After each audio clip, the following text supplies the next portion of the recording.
Vice Admiral James Cutter, U.S.N., was in an office on the opposite northwest corner of the West Wing, and had been since 6:15 that morning. The job of Special Assistant to the President for National Security Affairs requires a man to be an early riser. At 7:45 he finished off his second cup of morning coffee. It was good here, and tucked his briefing papers into a leather folder. He walked through the empty office of his vacationing deputy, turned right down the corridor past the similarly vacant office of the Vice President, who was in Seoul at the moment, and turned left past the office of the President's Chief of Staff. Cutter was one of the handful of real Washington insiders. The Vice President was not among them, who didn't need the permission of the Chief of Staff to walk into the Oval Office whenever he felt the need, though he'd generally call ahead first to give the secretaries a heads-up. The Chief of Staff didn't like anyone to have that privilege, but that made his unlimited access all the more pleasant for Cutter to exercise.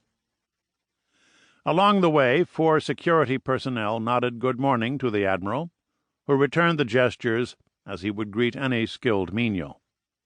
Cutter's official code name was Lumberjack, and though he knew that the Secret Service agents called him something else among themselves, Cutter was past caring what little people thought of him. The secretary's anteroom was already up and running, with 3 secretaries and a Secret Service agent sitting in their appointed places. "Chief on time?" he asked. "Wrangler is on the way down, sir," Special Agent Connor said. He was 40, a section chief of the presidential detail, didn't give a goddamn who Cutter was, and could care less what Cutter thought of him. Presidents and aides came and went, some liked, some loathed, but the professionals of the Secret Service served and protected them all. His trained eyes swept over the leather folder and Cutter's suit. No guns there today. He was not being paranoid. A king of Saudi Arabia had been killed by a family member, and a former Prime Minister of Italy had been betrayed by a daughter to the terrorist kidnappers who'd ultimately murdered him. It wasn't just kooks he had to worry about. Anyone could be a threat to the President.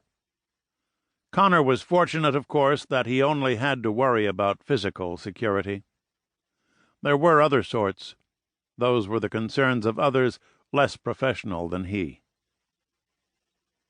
Everyone stood when the President arrived, of course, followed by his personal bodyguard, a lithe 30-ish woman whose dark tresses neatly concealed the fact that she was one of the best pistol shots in government service. Daga, her service nickname, smiled good morning at Pete. It would be an easy day. The President wasn't going anywhere. His appointment list had been thoroughly checked. The Social Security numbers of all non-regulars are run through the FBI's crime computers, and the visitors themselves would, of course, be subjected to the most thorough searches that can be made without an actual pat-down. The President waved for Admiral Cutter to follow him in. The 2 agents went over the appointment list again. It was routine, and the senior agent didn't mind that a man's job had been taken by a woman. Daga had earned her job on the street.